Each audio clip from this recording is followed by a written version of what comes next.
प्रकार के अलग अलग तरह से आज का दिन मनाया जाता है। बहुत से फेस्टिवल्स इसके साथ जुड़े हुए हैं। उन सभी त्योहारों के लिए मैं आप सभी का बहुत बहुत आपको शुभकामनाएं देती हूँ।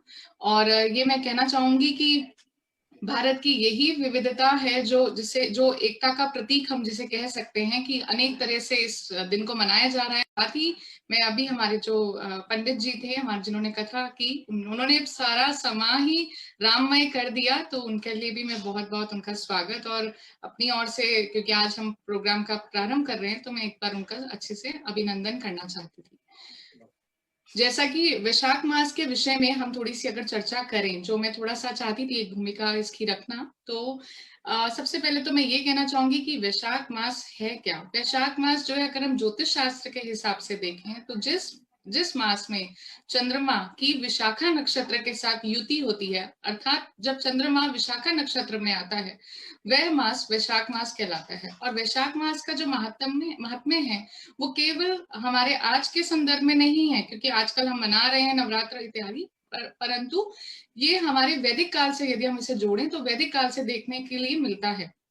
तो इस संदर्भ में यदि हम साथ में, और एक ये भी बात है कि जैसा अब आज सभी जानते हैं वैसाखी पर्व भी मनाया जाता है, तो यदि इसको हम देखें, वैसे तो ये पंजाब प्रांत में मनाया जाता है, लेकिन वैसाखी पर्व भी क्या है, वो सौर मान से जुड़ा हुआ है। सूर्य जब मेष राशि में आता है, तो जिस मेष राशि में जब सूर्य की संक्रांति होती है, उसको हम वैशाख मास के नाम से, वैशाखी पर्व के नाम से हम मनाते हैं। और वैशाख, मैंने जैसा पहले भी बोला कि वैदिक समय के अनुसार से ही, वैदिक काल से ही इसका हमें देखने को मिलता है, इसका महत्व ज्ञात होता है। सबसे बड़ी बात यहाँ पर यह है कि यदि हम अपने यजुर्वेद के ग्रंथ उठाते हैं, उसके बहुत से ग्रंथ हैं, बहुत सी शाखाएं हैं, लेकिन मैं खाली यहाँ पर संक्षेप में बताना चाहूंगी कि यजुर्वेद में वैशाख वर्ड जो है, शब्द जो है, वो माधव नाम से जाना जाता है। वहां मधु माधव ऐसा करके मास का नाम दिया गया है, तो माधव नाम से हम वैशाख मास को जानते हैं। और साथ ही इस बात में और मैं जोड़ना चाहूंगी कि जब हम वैदिक काल से आगे बढ़ते बढ़ते पुराणों तक आते हैं, तो खास तौर पे स्कंद पुराण में वैशाख मास के विषय में बहुत अधिक बातें कही गई हैं, जहां पर स्नान का महत्व, पूजा का, और जैसे अभी हम राम कथा कर रहे हैं, इस तरह के महत्व की चर्चा की गई है। और सर्वोत्कृष्ट मास ये बताया गया है। और स्कंद पुराण में सूत जी और नारद जी के संवाद के रूप में ये हमें देखने को मिलता है इस मास के विषय में। वहां पर ये भी कहा गया है कि ये जो वैशाख मास है, वो किस तरह से सभी मासों में कौस्तुभ मणि के समान है, इतना इंपॉर्टेंट है। और इसमें भक्ति भाव करना सबसे ज्यादा महत्व का कार्य बताया गया। उसका कारण क्या है, यदि आप देखें तो इस समय प्रकृति भी अपने आप को नवीन कर रही है।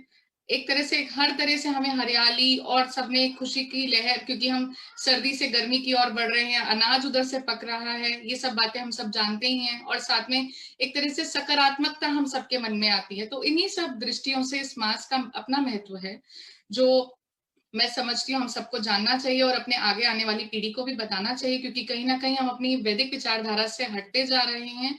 इसीलिए हमने इस कार्यक्रम का आयोजन भी किया कि जन जन तक हम इस बात को, खासतौर पे हमारे साथ जो युवा जुड़े हमारे फेसबुक लाइव वगैरह पे, तो वहां पर वो ये बातों को जान सकें। और एक लास्ट पे मैं इस वैशाखी पर्व के बारे में, जो बैसाखी का पर्व मनाया जाता है वो क्यों इम्पोर्टेंट है, वो इसलिए है क्योंकि आज ही के दिन गुरु गोविंद जी जो हैं, आप सब जानते ही हैं, पंजाब में आज ही के दिन सिखों के जो 10वें गुरु हैं श्री गुरु गोविंद जी, उन्होंने खालसा पंथ की स्थापना की थी। तो इसलिए भी इनका विशेष रूप से महत्व है। तो इन्हीं सब बातों के साथ यहाँ मैं थोड़ा सा, मैंने संक्षेप में विवरण रखा वैशाख मास का। और अब मैं आमंत्रित करना चाहूंगी मिसेस शगुफा अफजल जी को, जो कि हमारे कुरुंग विद्यालय की प्रिंसिपल मैडम है, और उन्होंने ही इस ये हमें जो हम जैसे अनुजा ने भी बताया कि हमने ये कार्यक्रम करने का सोचा और हम सब आज जुड़ पाए, लेकिन उसकी नींव जो है, जैसे कि जो परिकल्पना है वो प्रोफेसर बलराम सिंह जी की है, लेकिन जो नींव है वो रखने वाली मिसेस अफजल है। तो इसीलिए मैं चाहूंगी, उनको आमंत्रित करती हूँ कि वो आगे का कार्यक्रम का संचालन करें। धन्यवाद। Thank you Aparna ji, thanks a lot, बहुत बहुत आपका शुक्रिया। और इस अवसर पे मैं यहाँ उपस्थित सभी लोगों का, आप सभी को नवरात्रि, रमजान और बैसाखी के पर्व का आपको हार्दिक आपका शुभकामनाएं है मेरी तरफ से आप सभी को। और ये बहुत ही अच्छी बात है, आप सभी देख रहे हैं कि नवरात्रि भी आज प्रारंभ है और रमजान का चांद भी दिखाई दे गया है और आज बैसाखी का पर्व भी है। तो ये भारत देश के लिए, हमारे देश के लिए ही काबिल तारीफ बात है कि इसी को कहते हैं अनेकता में एकता। ये दर्शा रहा है कि अनेकता में एकता है। और as it is said that कि gratitude is the best attitude, so with this feelings मैं पंडित जी का बहुत तहे दिल से हार्दिक तहे दिल से उनका शुक्रिया अदा करना चाहती हूँ कि उन्होंने बहुत ही शॉर्ट नोटिस में, बहुत शॉर्ट नोटिस में तैयार हो गए अपने व्याख्यान के लिए, क्योंकि हम लोगों की ऐसी कोई प्लानिंग नहीं थी। ये है कि डॉक्टर साहब और हम लोगों का ये था कि 4-5 साल से हम लोग इसको बहुत लार्ज पैमाने पे अपने स्कूल कैंपस में ही इसको हम रामनवमी का पर्व जो है ना पूरे पूरे 9 दिन बहुत हर्ष और उल्लास के साथ मनाते हैं। उसमें गांव के लोग भी होते थे, पेरेंट्स भी होते थे, बच्चों का प्रोग्राम भी उसमें रखा जाता था, एनुअल फंक्शंस वगैरह भी हुए हैं, बच्चों के द्वारा कार्यक्रम प्रस्तुत किए गए, रामलीला वगैरह भी हमारे बच्चों ने किया। लेकिन लास्ट ईयर डीएम तक को मैं इनवाइट कर चुकी थी, लेकिन ये कोरोना जो संक्रमित कर दिया, इसने पूरा वातावरण दूषित कर दिया है, तो लास्ट ईयर भी हम लोग इसको नहीं कर पाए। और इस बार भी पूरी तैयारी हमारे बच्चों की तरफ से भी और कथावाचक की तरफ से भी पूरी तैयारी होने के बाद भी एट लास्ट मोमेंट पे मैं परमिशन लेने भी गई, परमिशन भी मुझे मिल गई, लेकिन उन्होंने सिर्फ 50 लोगों की परमिशन दिया, फिर 9 बजे से रात में कर्फ्यू लगा दिया। तो ये लगा कि ये इस बार भी पॉसिबल नहीं हो पाएगा। कल रात को एकदम सडनली अपर्णा जी की कॉल आती है और अनुजा जी, अपर्णा जी ने मुझे ज्वाइन किया और रात में बात हुई कि डॉक्टर साहब ऐसा बोल रहे हैं और क्यों न ऐसा एक प्रोग्राम किया जाए कि ऑनलाइन हम लोग इस त्योहार को मनाए मनाए। तो मैंने कहा ठीक है, कल सुबह मैं बात करती हूँ। फिर आज सुबह मैंने अपने स्टाफ को इकट्ठा किया, उनसे बात किया, फिर पंडित जी का एड्रेस मिला और विद इन हाफ आवर ये प्रोग्राम पूरा तय हो गया। और इस तरह से हम लोग ने इस प्रोग्राम को स्टार्ट किया। आज आज आज पहला दिन है नवरात्र का और बहुत खुशी हो रही है कि हमारा जो एक साल ये प्रोग्राम जरूर ब्रेक हुआ, लेकिन आज ये हमारा प्रोग्राम ब्रेक नहीं हुआ, ये चल गया। और इसके लिए पंडित जी का भी तहे दिल से शुक्रगुजार हूँ। और हमारे स्टाफ भी, कुछ स्टाफ भी हमारे यहाँ पर मौजूद हैं सभी, तो उनका भी मैं हार्दिक अभिनंदन करती हूँ। बाकी जो हमारे गेस्ट हैं उन सभी का हार्दिक अभिनंदन है। और डॉक्टर साहब ने अभी कुछ बातें बताई और डॉक्टर साहब की तारीफ में अगर कुछ बोला जाए तो वो आई थिंक बहुत कम होगा, क्योंकि वो अभी पंडित जी ने भी बोला कि वो एक ऐसी शख्सियत है जिनके बारे में ये कहना अतिशयोक्ति नहीं होगी कि वो शरीर से जरूर अमेरिका में रह रहे हैं, लेकिन उनकी आत्मा जो है वो भारत में निवास करती है, वो यहीं पर है, हम लोगों के बीच में ही है। लगता ही नहीं है कभी कि डॉक्टर साहब हम लोग से बहुत दूर हैं, अमेरिका में हैं। दिन हो या रात हो, कभी भी आप उनको बात करना चाहें, कभी भी आप उनसे कोई राय लेना चाहें। जैसे अभी बीच में पंडित जी ने बोला कि अमेरिका में रहने वाले लोग ध्यान नहीं देते हैं कथा में या पूजा में, लेकिन ऐसा हमारे डॉक्टर साहब ने, कई लोग गए इसी हमारे गांव के ही कई लोग गए हैं अमेरिका में, और लेकिन गए और वहीं के होके रह गए, लेकिन डॉक्टर साहब आज भी लोग उनको इंडिया में उनके काम से, उनके नाम से जानते हैं। मैं कुरुओं गांव है, कुरुओं गांव के ही नाम पे कुरुओं विद्यालय की मैं प्रिंसिपल हूँ, जिसके संस्थापक फाउंडर डॉक्टर बलराम सिंह जी ही हैं। और अभी मैं चाहूंगी कि यहाँ पर जो शिक्षक है, हम लोग मेन मकसद था रामनवमी का पर्व करने का कि डॉक्टर साहब का ये मानना था कि इस कथा के द्वारा जो लोग हमारे इकट्ठा हों उनमें कुछ अच्छी बातों को फैलाया जाए, सच्चाई, ईमानदारी, मतलब कुछ ऐसी चीजों को जो आजकल देखते हैं कि समाज में गंदगी फैल रही है, उसको दूर करने के लिए ये प्रोग्राम रखा गया। मेन मकसद, इस मोटो इस प्रोग्राम का ये है। तो जैसे, और इसके लिए हम सब शिक्षक हैं, और शिक्षक का अर्थ ही होता है कि शिखर तक जाने वाला, कभी ना हारने वाला, या मैं मानती हूँ कि शिक्षक ही एक समाज का दर्पण है, आईना है। तो इसको मद्देनजर रखते हुए मैं डॉक्टर साहब से अनुरोध करूंगी, रिक्वेस्ट करूंगी कि वो अपनी सुनहरे ख्यालात से हम सभी को इस महफिल में फैजियाब करें, अपने सुनहरे ख्यालात से। Doctor sir.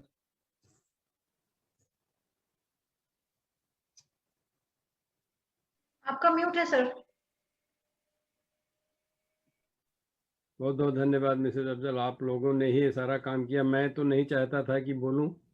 मैंने ये कल ये बात अपर्णा से मेरी मीटिंग होती है हर मंडे को, तो उसी में कुछ ऐसे बातें होने लगी और इस विषय पे भी कि हम राम कथा करने जा रहे थे, नहीं हो पा रहा है क्योंकि कोरोना का जो महामारी चल रही है।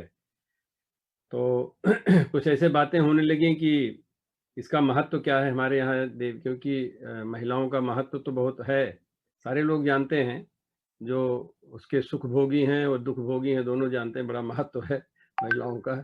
वो आपके जीवन को बहुत ही सुंदर बना सकती हैं। अगर महिलाएं ठीक नहीं हैं किसी भी समाज में, तो वो समाज बहुत नीचे भी जा सकता है।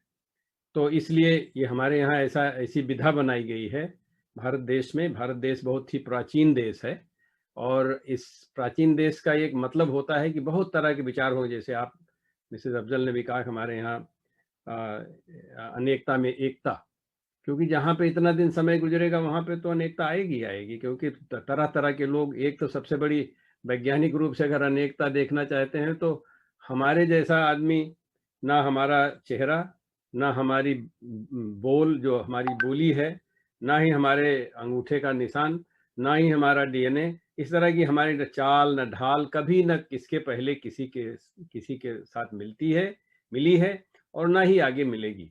तो हम सारे लोग अलग अलग हैं। अनेकता तो हमारे प्रकृति में है और उसमें एकता ढूंढना, उसको एक सूत्र में पिरोना, वो ज्ञान की बात है। जैसे पंडित जी कह रहे थे कि हर कोई एक ऐसे मार्ग पर चलता है जिसमें सभी को एकता दिखाई पड़ती है, एक मत दिखाई पड़ता है। और शिक्षा का एक ही उद्देश्य है कि हम ऐसे लोगों को उनके अंदर ऐसे उनको प्रोत्साहित करें, उनके अंदर वो भाव भरें कि जो कि ये अनेकता को देख सकें और उसमें अपने को जोड़ सकें। तो इस तरह से अगर सिर्फ हम ये अभी आजकल आप सही कह रही हैं कि आजकल के युग में और संसार में, देश में बहुत सारे विघटन शक्तियां आ गई हैं, तरह तरह की बातें, तरह तरह के भाव पैदा करते हैं, ज़्यादातर अपने स्वार्थ में। लेकिन जो ये भाव ईश्वर की ही कृपा है कि आज के दिन, अभी अपर्णा ने कहा बैसाखी मनाते हैं पंजाब में या थोड़ा उधर हरियाणा में, और गुड़ी पड़वा मनाते हैं, और एक पान संक्रांति मनाते हैं उड़ीसा में, गुड़ी पड़वा मनाते हैं महाराष्ट्र में। तरह तरह की चीज जगह पे हैं जहाँ पे कि इस तरह की चीजें मनाई जाती हैं। हमारे यहाँ पे नवरात्रि मनाई जा रही है और एक तरह से एक नया साल भी है विक्रम संवत के आधार पे। तो लेकिन घटना तो एक है, तरह मनाने का अलग अलग तरीका है और उसमें कुछ गड़बड़ नहीं है। अभी इत्तेफाक था कि आज रमजान भी शुरू होता है और इन सब में क्या होता है, ये सारे भारत की परंपरा है ये कि भारत में इस सब में हम व्रत करते हैं। हम लोग इसमें मौज मस्ती नहीं उड़ाते हैं ऐसी जगह ऐसे समय पे। और जगह पे न्यू ईयर्स में शराब वराब खुलेगी, बोतल खुलेगा और फिर नाच होगा, ये सब होगा। लेकिन हमारे यहाँ भारत की परंपरा में है कि हम लोग व्रत करते हैं, उस दिन फास्ट करते हैं, तकलीफ उठाते हैं, जो कि पंडित जी ने भी बताया कि कैसे मुश्किल का जीवन जीना पड़ता है, तब कहीं कुछ ज्ञान बढ़ता है। और ये हमारे सारे लोग, हमको ये पता है कि ऐसा होता है। तो उसमें अपर्णा से जब बात हो रही थी तो मैंने ये कहा कि मैं मानता भी हूँ कि हमारे यहाँ देवियों के अंदर कुछ नैसर्गिक गुण होते हैं। अभी आप कहीं पे जाइए, चाहे हवाई जहाज में जाइए या ट्रेन में जाइए, तो बोलते हैं देवियों और सज्जनों। कभी ये नहीं बोलता कोई देवियों और देवताओं, कभी नहीं बोलता। सभी लोग बोलते हैं देवियों और सज्जनों। ऐसा क्यों? सोचने की बात है कि ऐसा क्यों बोलते हैं, देवियों को देवी बोल देते हैं। हमारी बहन बचपन में जब हमसे छोटी है पैदा हुई तो उसका नाम इंदिरा देवी था, अब तो इंदिरा सिंह लिखने लगी, क्योंकि आज थोड़ा सा जमाना बदल गया है और लोगों को एक तरीका प्रणाली बदल गई है।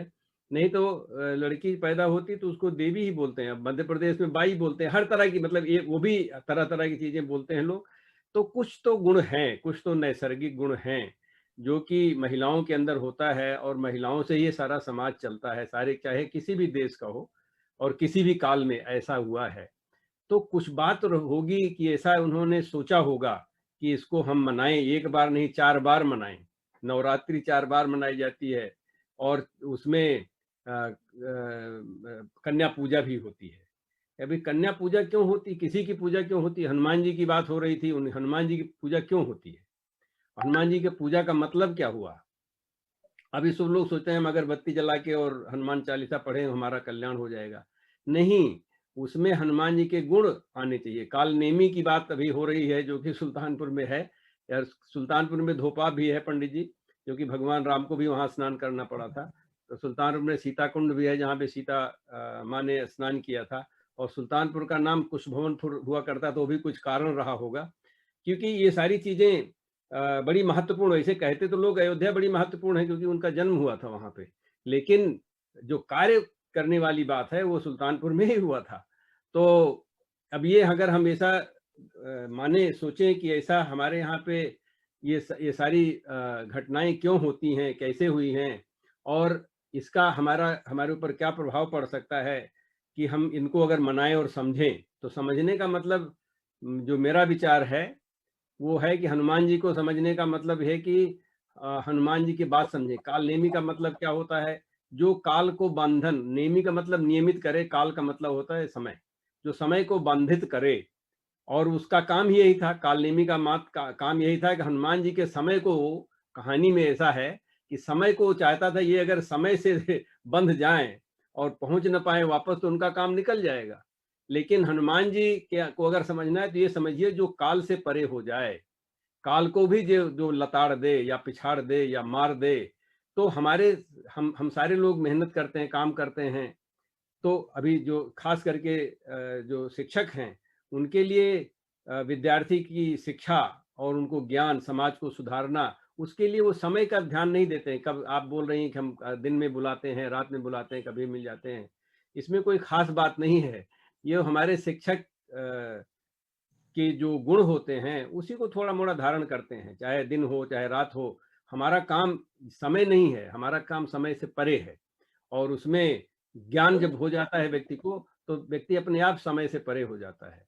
और इस तरह से हमको अगर इस तरह की चीजों का ज्ञान हो जाए और उसको हम अपने जीवन में उतार पाएं, तो हम जब समझ जाते हैं, हनुमान जी की बात समझ जाते हैं, यहाँ रमजान की बात अगर समझाते हैं, मैं देख रहा था रमजान का मतलब क्या होता है, मैं सोचा इसमें राम का नाम है क्या, ये कहाँ से आया? तो रमजान का अरबी का मतलब होता है गर्मी, जिसको बहुत चटकी वाली जो गर्मी होती है, क्योंकि उस जमाने में जबकि ये बात है, तो जब इसका नाम, जो इसको मनाते थे लोग, तो बड़ी गर्मी होती थी। और उसके हिसाब से इन्होंने ये व्रत रखा। लेकिन व्रत में क्या करते हैं? भोजन नहीं करते, क्योंकि कष्ट उठाते हैं। तो जब व्यक्ति त्याग करता है, जब त्याग भाव पैदा होता है, तो उसके अंदर धीरे धीरे अपने आप लोगों के प्रति श्रद्धा हो जाती है। जब त्याग नहीं करता, स्वार्थी रहता है व्यक्ति, तो उसके दूसरों के लिए श्रद्धा नहीं पैदा, स्वार्थी बनता है वो व्यक्ति। तो इस तरह से वो भी भाव, उसका वही मतलब है, क्योंकि ये तो इंसान तो सारी दुनिया में एक ही जैसे हैं। इस बार इत्तेफाक से ऐसा हुआ कि हमारे यहाँ का रमजान भी उसी दिन शुरू हो रहा है। तो और हम इस सारी चीजों में जो व्रत और पूजा की जो बात है, इसमें खास करके जो व्रत करते हैं, विज्ञान ने ये दिखाया हुआ है कि जो लोग व्रत करते हैं उनका स्वास्थ्य जो है वो ज्यादा अच्छा होता है। और इसके लिए किसी को, एक जापान के कोई वैज्ञानिक हैं, वो इंटरमिटेंट फास्टिंग कहते हैं।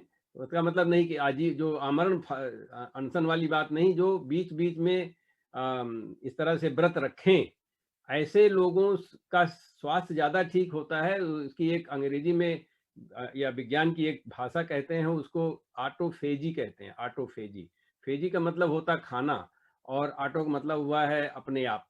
तो शरीर के हमारे अंदर में जब महीने में, हफ्ते में कुछ गंदगियां होती हैं, उनकी साफ सफाई जैसे घर की करते हैं, उसी तरह जब आप खाते जाएंगे तो इकट्ठा होता जाएगा जो गंदगी होगी, थोड़ी मोड़ी गंदगी शरीर हमारे कोशिकाओं में। और जब आप फास्टिंग करते हैं तो शरीर अपनी सफाई शुरू कर देता है। अपने आप, उसको ऑटोफेजी तुरंत अपने आप सफाई शुरू कर देता है, तो हमारी बहुत सारी बीमारियां कम हो जाती हैं। इसके लिए उस व्यक्ति को नोबेल प्राइज मिला था इस चीज को करने के लिए, जो कि हमारे यहाँ पे हजारों हजारों साल से ऐसा चलता आया हुआ है, जो अब विज्ञान के लोग ये समझ पा रहे हैं हाँ इसमें ये फायदा होता है। उसी तरह से अगर हम अपनी बातों को एक वैज्ञानिक रूप से, मैं इसलिए नहीं कह रहा हूं कि मैं विज्ञान का छात्र हूं, मैं इसलिए कह रहा हूं कि सारा जीवन वैज्ञानिक है। अगर हम ना समझें तो हमारी खोट है, उसमें किसी और की गलती नहीं, किसी और का दोष नहीं है। तो राम को समझने के लिए, जैसे आप पंडित जी ने बताया कि कहाँ पे कहीं पे भक्ति की बात हो रही है, कहीं ज्ञान की बात हो रही है, इस तरह की कहानी वही है, लेकिन उसके समझने के तरीके अलग अलग हैं, क्योंकि हमारे अपने स्वभाव अलग अलग होते हैं, हमारी अपनी परिस्थिति अलग अलग होती है, कहीं ज्ञान की जरूरत होती है, कहीं भक्ति की जरूरत होती है।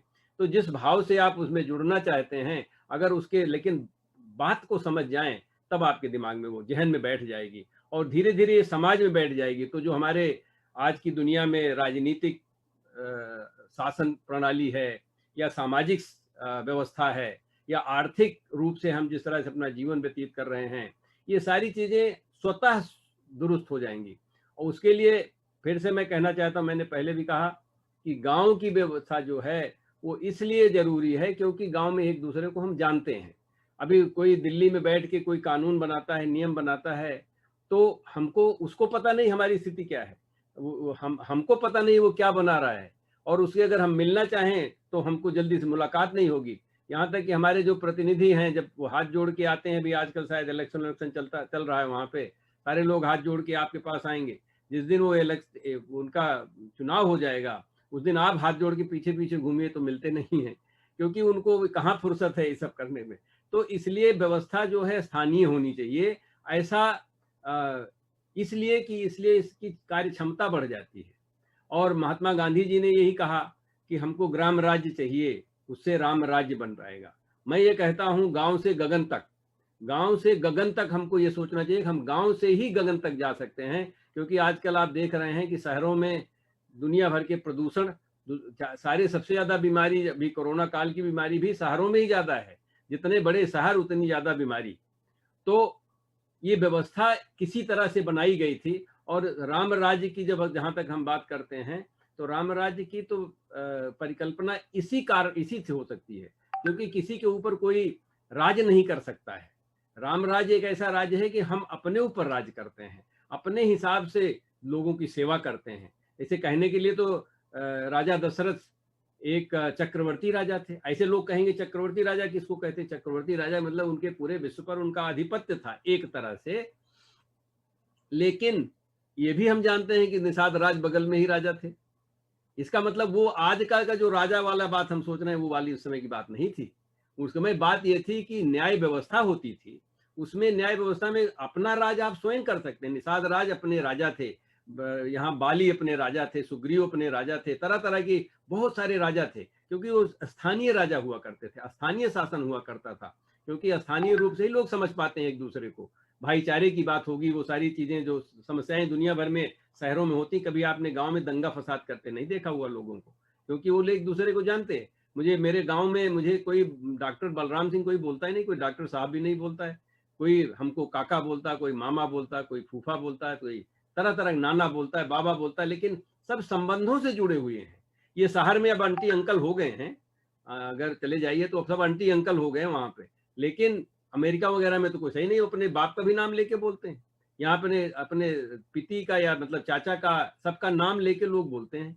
तो इसलिए मुझे लगता है कि ये जो गांव की व्यवस्था है, उसको अगर हम उस तरह से देखें तो इसी से जन जागरण हो सकता है। और इसी से जो राम राज्य की बात है प्रैक्टिकल रूप में, ये धर्म की बात नहीं कि पूजा कर रहे, कि राम की पूजा इसलिए होती कि उनके अंदर जो गुण थे, उसको गुण को किसी के अंदर आप दिखा दीजिए, आज भी उसकी पूजा होगी। ये कि जो बात वो कहे वो करे, यही एक बात थी। राम मतलब कोई संसार इधर से उधर हो जाए, लेकिन उनके पिताजी का देहांत हो गया, लेकिन वो वापस नहीं गए। राम का ये रघुकुल रीत सदा चली आई, प्राण जाए पर वचन न जाई। उसके लिए पिताजी का देहांत हो गया, लेकिन ये नहीं हुआ कि चलो वापस चलते हैं, अब तो हो गया। माताएं आके उनको बोली भी भाई जिसको कहते थे कि भरत राजा के, उनको बनाने के लिए कहा गया था कि वो उनको राजा बनाने के लिए हमको वापस इनको राम को वनवास दिया जाए, वो आके बोले कि हमको आप वापस चलिए। और दुनिया में मैं कई बार बोल चुका हूँ, आज तक मैंने कहानी भी नहीं सुनी है कि एक भाई दूसरे भाई से में ये लड़ाई हो कि कहे तू राजा बन, वो कहे तू राजा बन। ये सर भारत की महिमा है और उस क्षेत्र की महिमा है जहां से अवध क्षेत्र की बात कर रहे हैं। क्योंकि हमारे यहाँ की कहानी में वैसे तो आदम और हवा मानते हैं, या एडम एंड ईव अंग्रेजी में कहते हैं, लेकिन भारत की उसमें तो मनु और शत्रुपा, जिसको आज हम मैन कहते हैं अंग्रेजी में भी, या मनुष्य कहते हैं हिंदी में, जो शब्द आए हुए हैं मनु शत्रुपा के, वो तो वही कौशल राज के ही थे, और वहां के ही इक्ष्वाकु जो वंश शुरू हुआ वो वहीं से शुरू हुआ है। तो हम लोग बड़े सौभाग्यशाली हैं कि जहां से एक तरह से माने तो जहां से हमारी सबकी सृष्टि हुई है, हमारी सबकी ओरिजिन है, जहां से हम सारे लोग पैदा हुए हैं, वो वही क्षेत्र है। इससे बड़ा और सौभाग्य क्या हो सकता है। सारे संसार में जो लोग गए हुए हैं, पॉपुलेशन जेनेटिक्स के हिसाब से भी ये दिखाया गया है कि सारे संसार में जो सारे लोग गए हुए हैं, सारे के संसार में, वो भारत से गए हुए हैं, सब भारत से ही गए हुए हैं। उत्पत्ति, मानव जाति की उत्पत्ति अफ्रीका में जरूर हुई थी, लेकिन वो उसके अरब देश से होते हुए आके भारत में पहले पहुंचे, वहां हजारों साल रहे, उसके बाद धीरे धीरे उनका माइग्रेशन हुआ और वो सारे संसार में जाके बस गए। तो उनके एक तरह से जननी और उनकी जड़ जो है वो भारत में है। तो इसलिए हमको कोई किसी तरह की आपत्ति नहीं होनी चाहिए, और वहाँ का जो ज्ञान है हम इनको सबको इस तरह से प्रसारित करें, इनके सामने रखें, जो कि राम कथा के जरिए कहा जा सकता है।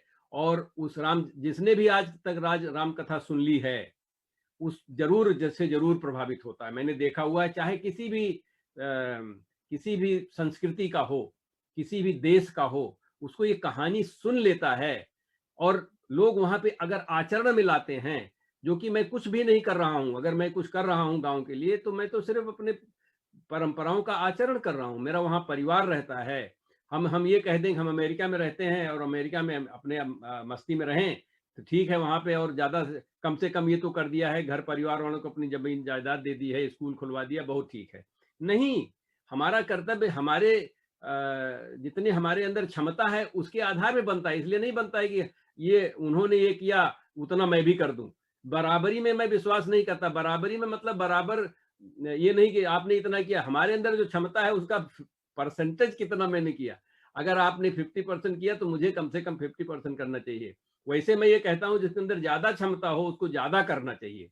तो अगर हमारे एक भाई ने 5% किया किसी काम में, तो मुझे 95% करना चाहिए, क्योंकि मेरा जो उसका 95%, अगर उसने 95% किया तो मुझे भी 95% करना चाहिए, क्योंकि तभी भी मुझे लगता है 97% करना चाहिए, क्योंकि मेरा जो 2% बचता है जो मैं कमाता हूं, उसमें मेरा तभी भी जीवन बड़े आराम से चल सकता है। लेकिन उसका अगर उसने 95% दे दिया तो उसका तो जीवन बड़ा मुश्किल हो, उसने ज्यादा कष्ट उठाया है। तो हमको इस तरह के भाव जो हैं वो भारत की परंपराओं से आते हैं, सभ्यता संस्कृति से आते हैं, जो कि सबसे ज्यादा प्रेरणा जो है वो राम कथा से मिलती है। क्योंकि और राम को कोई भूल नहीं सकता, चाहे कोई भी जाति का, चाहे किसी भी धर्म का हो, कहानी सुन ले तो वो ये और दिखाई पड़ता है। मैंने अपने परिवार में देखा हुआ है, अपने माता के अंदर ये देखा हुआ है, अपने बहनों के अंदर मैं देखता हूँ, देवियों के अंदर देखता हूँ। तो ये देवियों का सद्गुण है, और जिसको कि हम नवरात्रि के रूप में मनाते हैं। तो अभी राम कथा 9 दिन चलेगी और उसमें नवरात्रि की बातें होंगी। मैं एक थोड़ा सा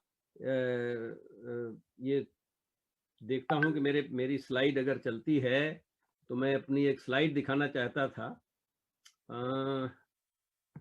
देखिए चलती है कि नहीं चलती है। अभी कुछ दिखाई थोड़ा सा जम नहीं रहा है।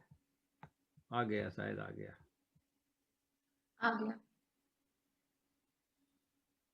ये स्लाइड दिखाई पड़ रही है? जी जी।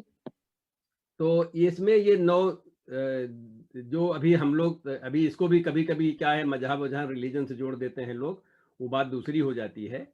लेकिन इसमें अगर आप ये देखना चाहें तो अभी अनुजा ने बड़े अच्छे से बताया कि शैलपुत्री का क्या मतलब। इसमें देखिए मैं दूसरी दृष्टि से देख रहा हूँ। हो सकता है कि मेरी सोच कमजोर हो और ज्ञान इतना नहीं हो, तो क्षमा करिएगा आप लोगों को जिनको ज्ञान है इसका।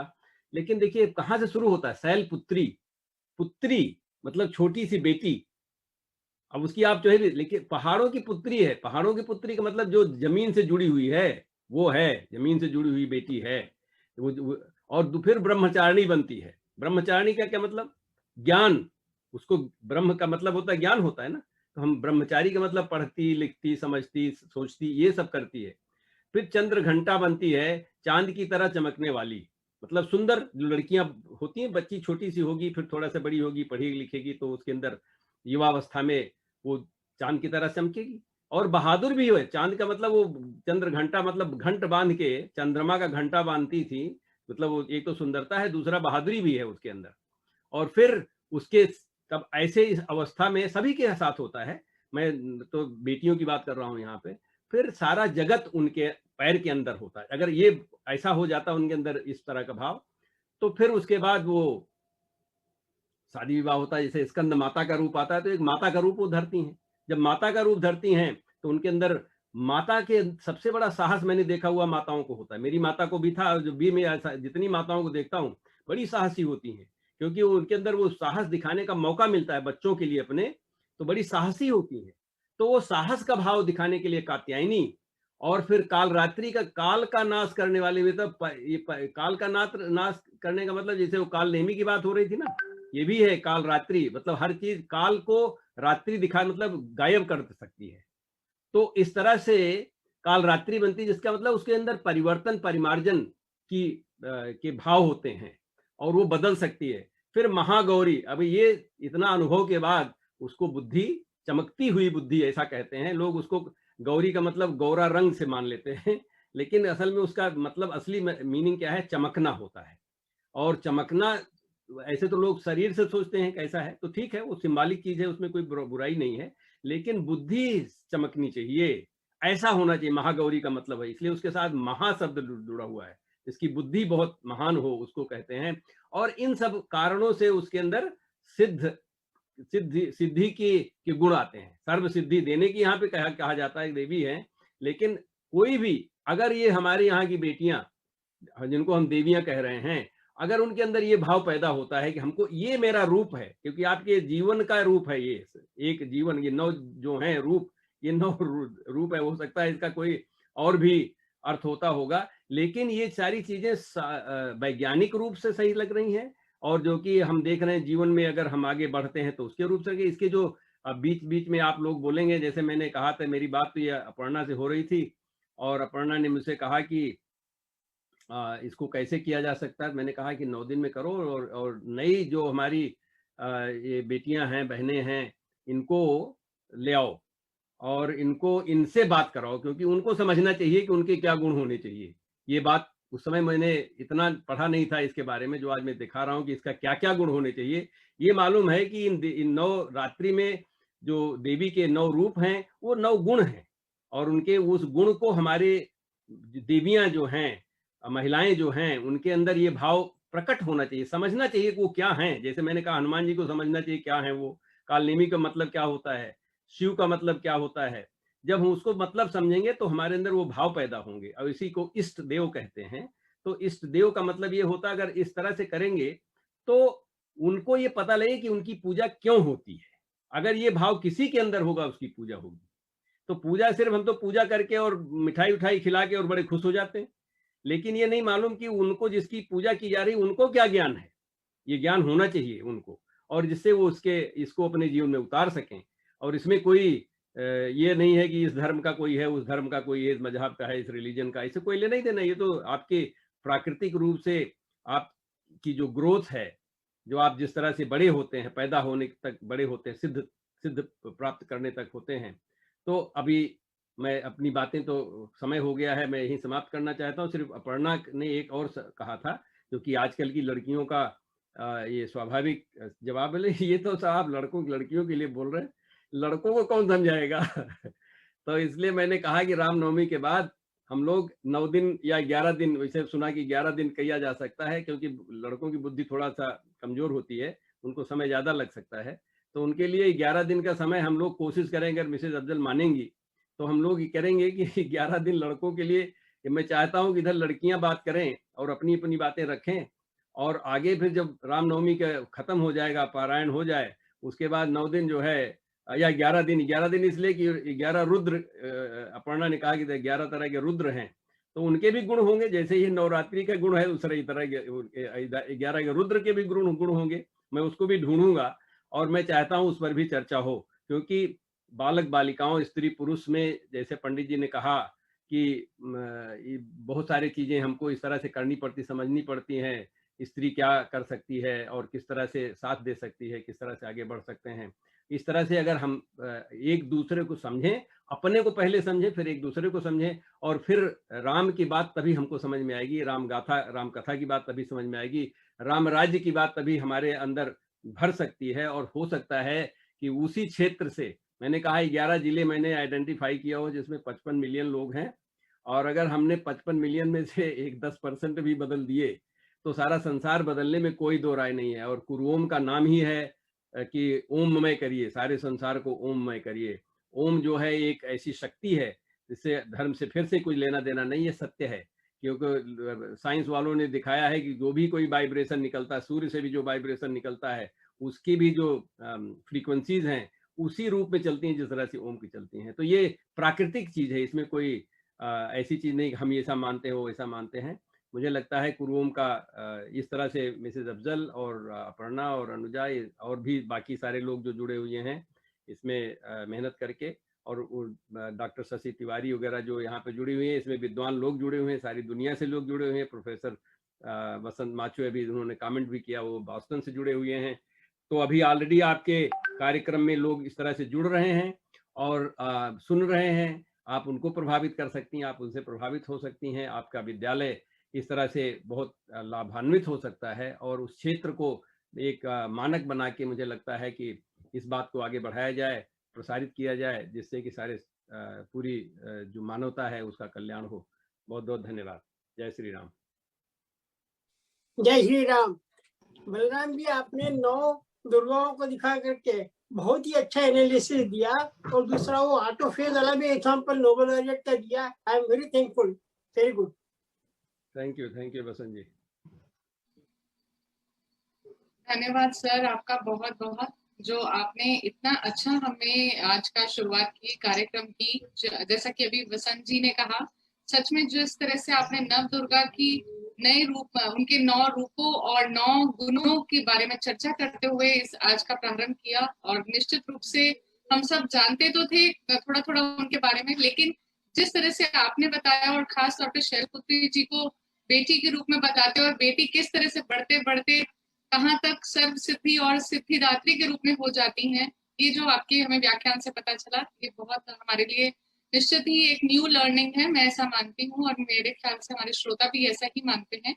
और साथ ही आपने जिस तरह से राम जी के चरित्र के विषय में बात की कि राम कथा सुनना ही अपने आप में एक पुण्य की बात है, और राम जी के चरित्र को और उस परंपरा को अपने आप में ढालना, अपने जीवन में उतारना, ये भी अपने आप में बहुत बड़ी गर्व की बात है। तो इस बात को भी हमारे तक, हमारे श्रोताओं तक लाने के लिए आपका बहुत बहुत धन्यवाद सर। और साथ ही जो आपने शुरुआत में जिस तरह से रमजान से जोड़ा कि व्रत और पूजा के लिए ये बहुत ही बेस्ट समय है, काल का सदुपयोग करना चाहिए। जो लोग व्रत करते हैं वो सदा स्वस्थ रहते हैं, और शायद ये कोरोना जैसी उन्हें प्रॉब्लम भी नहीं होती होगी, ऐसा हमें, ऐसा भी कुछ रिसर्च, क्योंकि आप साइंटिस्ट है, तो उस पर भी आप सर कभी अपने व्याख्यान में हमें अगले 9 दिनों में बताइएगा। ऐसा मुझे लगता है कि सब शायद जानना भी चाहेंगे। आपका बहुत बहुत धन्यवाद कि आपने हमारा आग्रह स्वीकार किया, और प्रथम दिन का हमारी इस जो कार्यक्रम है उसको इतना अच्छा बनाया। धन्यवाद sir. Thank you, thank you very much. Thank you sir.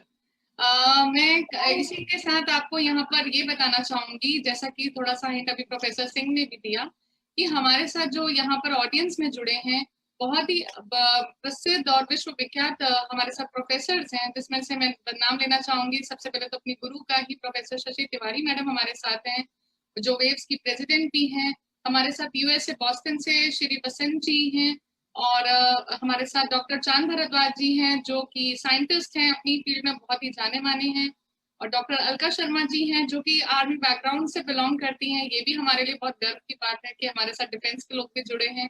और साथ ही हमारे साथ बैंगलोर से डॉक्टर धनंजय घेरे जी जुड़े हैं, डॉक्टर धनंजय भन जी भी जुड़े हैं, जो कि सूरत से जुड़े हैं, और वो हमारा, मैंने उनसे आग्रह किया कि अगर वो अपने न्यूज़पेपर, वो एक न्यूज़पेपर चलाते हैं विश्वास वृतांत, मैंने आग्रह किया अगर हो सके तो हमारे इस कार्यक्रम को वो गुजरात तक भी लेकर जाएं, तो ये भी मेरा, उन्होंने शायद आग्रह स्वीकार किया है। हमारे साथ आईनेट से ही डॉक्टर उमेश कुमार सिंह भी जुड़े हैं, और उन्होंने भी तुरंत हमारा इनविटेशन स्वीकार किया, और वो तब से मतलब उन्होंने तो सोचा शायद 5 बजे ही कार्यक्रम शुरू हो रहा है, इतना उनको उत्सुकता हुई कार्यक्रम के विषय में। और हमारे साथ डॉक्टर श्री आलोक कुमार द्विवेदी जी इलाहाबाद यूनिवर्सिटी से जुड़े हैं, और इसी तरह बहुत से टीचर्स भी हमारे साथ जुड़े हैं, जो मैं यहाँ देख रही हूँ लिस्ट में। ज्यादा मैं कुछ के नाम मैं पहचानती हूँ, बाकी अफजल जी ने कुछ इंट्रोड्यूस किया, तो और अग्रिम आगे आने वाले दिनों में हम इन जो यंग टीचर्स हैं उन्हीं के व्याख्यानों को भी सुनेंगे, और साथ में हमारे हर व्याख्यान के बाद हम चाहेंगे, हम अनुरोध करते हैं यहाँ पर कि प्रोफेसर सिंह हमारे हर व्याख्यान पे अपनी एक टिप्पणी और उसको नए तरह से हमारे सामने लेकर आए, क्योंकि सर साइंटिस्ट भी हैं और उनका फिलॉसफी और वेद की तरफ भी बहुत अधिक रुचि है। तो सर आप से निवेदन है कि आप हर कार्यक्रम में हमें कुछ ना कुछ अपनी कंक्लूडिंग रिमार्क्स जरूर दीजिएगा। तो अब मेरा अनुरोध ऑडियंस के अंदर जो हमारे हैं, जो हमें हमारा प्रोग्राम देख रहे हैं, कि अगर आपके मन में कोई जिज्ञासा है, सजेशन है, आज के प्रोग्राम के विषय में कोई कमेंट है, तो मैं आप सबसे अनुरोध करती हूँ कि आप बारी बारी एक दो लाइन में अपनी बात को रखें। सबसे पहले मैं डॉक्टर शशि तिवारी मैम से आग्रह करना चाहूंगी कि मैम आप तो हमें आशीर्वाद दीजिए मैम, क्योंकि आप ही सब सीखा हुआ हम लोग यहाँ कह पा रहे हैं। मैं तो पंडित जी का जो कथा था, वाचन था, बहुत ही सुंदर था। उसके लिए तो मैं बहुत धन्यवाद देना चाहती हूँ प्रोफेसर सिंह को। उनका आइडिया ये बहुत अच्छा है, क्योंकि ये हम भूल जाते हैं कि नवरात्रि तो हमें याद रहता है कि नवरात्र का प्रथम दिन, दूसरा नवरात्र, लेकिन ये राम जन्म की जो रामनवमी है उसकी तरफ भी हम जा रहे हैं, और इधर के ये नवरात्र भी रामनवमी से जुड़े हुए हैं। जैसे उधर विजयादशमी का जो रावण को मारते हैं श्री राम, वो उससे पहले भी 9 दिन की नवरात्र, और उधर दुर्गा जी की भी स्तुति और प्रार्थना श्री राम ने की थी पहले। तो इधर ऐसे ही इधर भी उनके जन्म से पहले माताएं इत्यादि प्रार्थना करती थी। तो ये बहुत अच्छा आपने अवसर दिया है, ये मैं तो इसके लिए आपकी कृतज्ञ हूँ। और 1 घंटे में कथा वाचन जरूर सुनूंगी अगर यही क्रम रहेगा। बाकी वक्तव्य जो है वो मतलब ठीक है, लेकिन मेरे मुताबिक थोड़ा आप उसको थोड़ा सा कम भी कर देंगे तो भी कोई बात नहीं है, चलेगा। लेकिन कथा जो है वो बहुत अच्छा हिस्सा है आपके प्रोग्राम का। राम जन्म उत्सव जो की तरफ हम लोग जा रहे हैं, उसके लिए आपने जो आपको विचार आया, आपके जो जिन्होंने सहायता करी, वो जो आपके स्कूल के लोग और आपके जो पंडित जी आपको मिल गए, नहीं तो आजकल खाली नहीं होते, ये लोग बहुत व्यस्त होते हैं। तो सबके लिए मैं आप अनुग्रह और अनुग्रहित महसूस करती हूँ। धन्यवाद। थैंक यू मैम, आपने ये बहुत अच्छी बात की, क्योंकि अभी तक जितने भी हमने पिछले 1 साल से वेबिनार वगैरह अटेंड किया उसमें लेक्चर्स हो रहे हैं, कथा वाचन नहीं सुना था। तो ये कथा वाचन अपने आप में एक नई वो सर ने एक रखी है परंपरा, और मुझे लगता है आगे आने वाले टाइम में, जैसे कि 2021 भी थोड़ा सा ऐसा ही लग रहा है, तो कथा जैसा एक स्टार्ट बहुत अच्छी बिगनिंग है। अब मैं डॉक्टर उमेश कुमार सिंह से अनुरोध करूंगी कि वो कुछ अपने आज के कार्यक्रम के विषय में अपने कुछ रखें। सभी को नववर्ष और नवरात्र की हार्दिक शुभकामनाएं। जहां पर गुरुजन और बड़े लोग बोल चुके हैं वहां पर बोलने का कुछ अवकाश नहीं रह जाता है। हम यही प्रार्थना करेंगे कि आप सारे लोग ऐसे ही दर्शन देते रहें पूरे रामनवमी तक, और सारे लोग स्वस्थ रहें, और हम सारे लोग एक साथ स्वस्थ रहते हुए भगवान की इस स्तुति का, इस कथा का श्रवण करके आनंद उठाएं। यही इतना कहना चाहते हैं। धन्यवाद। Thank you Umesh ji. मैं आप सबको ये भी बताना जी, मैं एक छोटा सा प्रश्न करना चाह रहा हूँ। हाँ जी बसंत जी, मैं आप ही को आमंत्रित करना चाह रही थी। हमारे यहाँ पर 7 चिरंजीवी है, उसमें से रामायण काल के 4 हैं, हनुमान है और विभीषण इत्यादि 4 है। इस चिरंजीवी का वैज्ञानिक तात्पर्य क्या है, बलराम जी बता सके तो मैं बड़ा आभारी रहूंगा। मैं मैं सोचता हूँ कि पंडित जी इसको इस बात को अगर कुछ कहना चाहते हैं तो पंडित जी से पूछते हैं कि वो क्या कहते हैं चिरंजीवों के बारे में। वैसे वैज्ञानिक ढंग से अगर कुछ कहना है तो दो चीजें कहा जा सकता है। एक तो कि ये सिंबॉलिक हो सकता है क्योंकि इनके गुण ऐसे हैं जिनको भुलाया नहीं जा सकता, जो चारों के गुण हैं। जब हनुमान जी को या विभीषण को या और भी जिनको आप कहना चाहते हो, मुझे याद नहीं चारों और कौन कौन है, लेकिन यह है कि पंडित जी शायद इस पे ज्यादा टिप्पणी अच्छी कर सकते होंगे, तो उनसे पूछते हैं अगर हैं अभी पंडित जी अवेलेबल हैं। चिरजीविना कहते हैं, सब तो चिरजीविना। 7 लोग हैं रामायण और महाभारत के मिलाकर। एक कृपाचार्य हो गए उधर महाभारत का, जो मुझे याद है, कृपाचार्य और एक अश्वत्थामा। हाँ, रामायण में कौन कौन है?